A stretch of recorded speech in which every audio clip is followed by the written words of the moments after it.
come along with us on our day in Ikebukuro. First, we had to take a train after we got out of the airport all the way to our destination to get to our Airbnb. It was pretty late at night when we landed, so we were absolutely exhausted.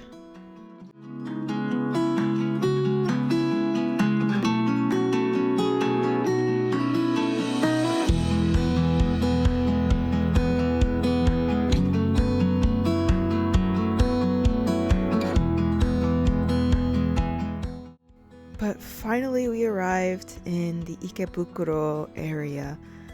It was so surreal. And here's the Airbnb that we're staying at in Toshima City, which is a little bit a ways away from Ikebukuro. Like, you could get on the train and it was only a few stops down.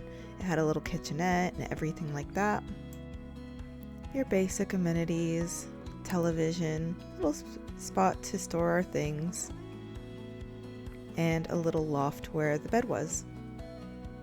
Look at the cute little sky. After we put our stuff down, we went to the konbini. It was the first konbini we went to in Japan, and we got a lot of stuff. We were starving. Now we got a pretty early start so that we could really explore Ikebukuro the way we wanted to. This is us walking to the train station to get there. The area we were staying at was very quaint. We felt like we were on a little movie set.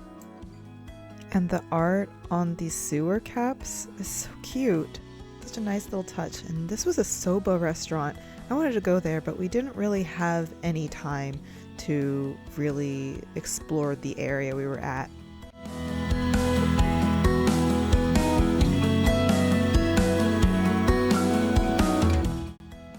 The Japanese train systems were a little bit difficult to navigate at first. As we went along, we started getting very comfortable with it, but it was definitely a learning curve.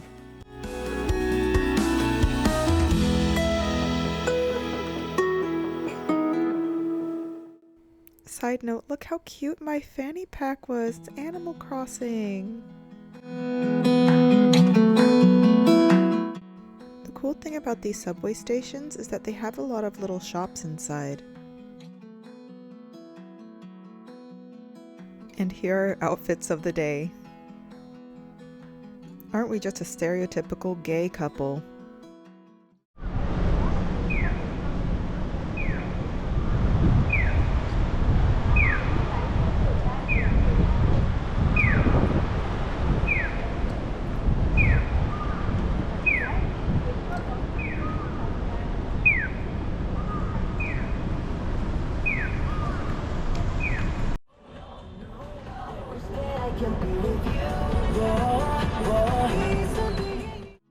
Because it was so early, there weren't a lot of people on the street, which was kind of nice because we just got to enjoy the view.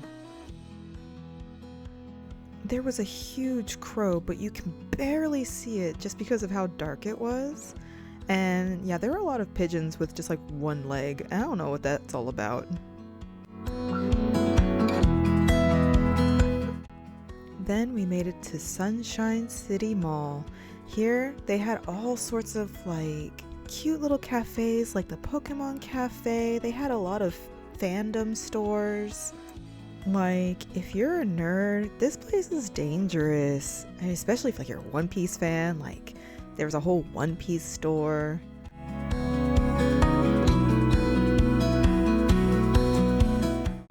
And we got hungry and decided to stop for something to eat. I got a katsu sando and my partner got the hot cake.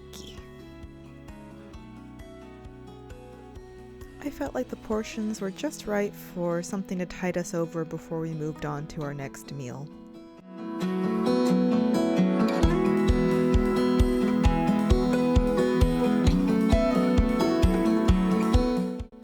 This is what I mean by this place is dangerous. After we went inside of the store, I went absolutely ham on the cinnamon roll merch because that's my boy.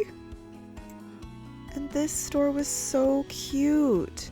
Like all of the little scenes that they had from like Totoro, and they even had Howl's Moving Castle. Like, it was just so nice. And again, super dangerous. There was so much stuff that we wanted to buy, and we went absolutely ham in this store as well. But these displays are so well thought out, and it's just something that I haven't really seen anywhere else. Like, you would imagine this would be more at a theme park and not in a mall store.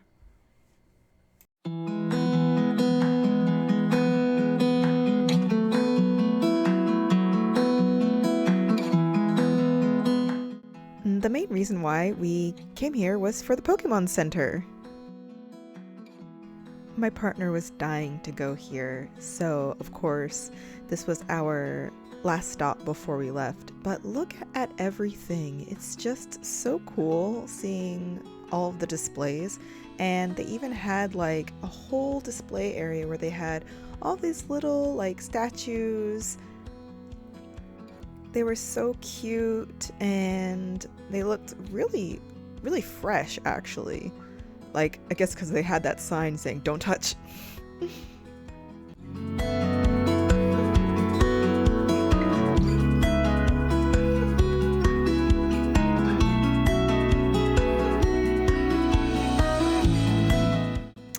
And they had my boy. Squirtle's my absolute favorite.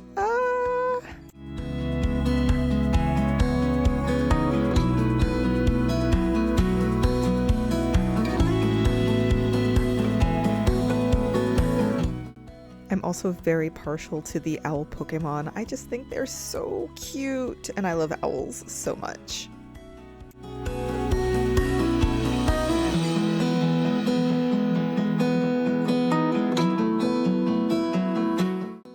So the Pokemon Center is generally just a big merch store.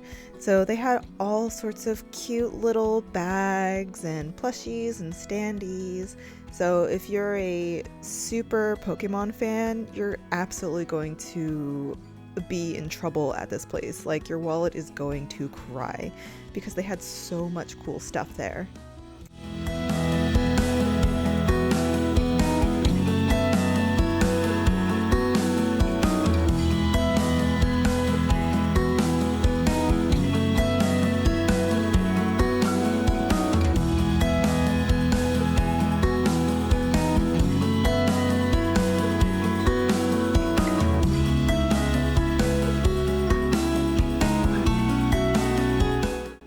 They literally had every single Pokemon in plush form. So even if you like a Pokemon that's not so popular, they had it.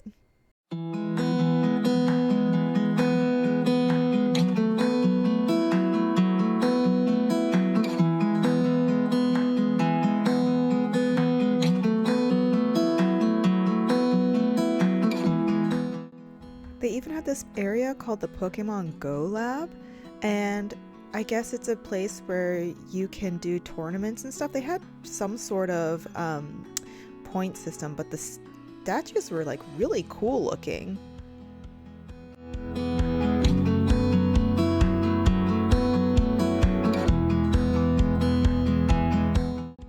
After that, we went to Animate. So in my previous video, I had talked about how Animate was just a huge anime store. The first floor starts off strong with gachapon. Like, there's so much gachapon. This trash can was overflowing, and so stuff was rolling on the floor, and me and someone was trying to like clean up, and I was helping them. They even have like anime character perfumes, and they smelled really good. Like, I would have bought the Heaven Official's Blessing one if they weren't sold out. Look how cool these Demon Slayer heels are. If I could walk in heels, I can't.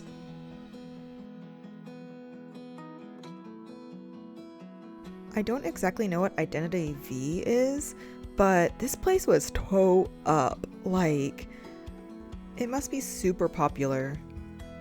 But there's a whole display, which I thought was really cool looking.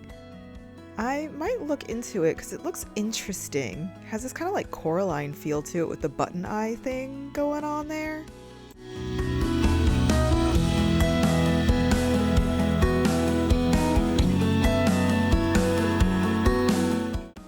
I don't know who these guys are, but they're cute.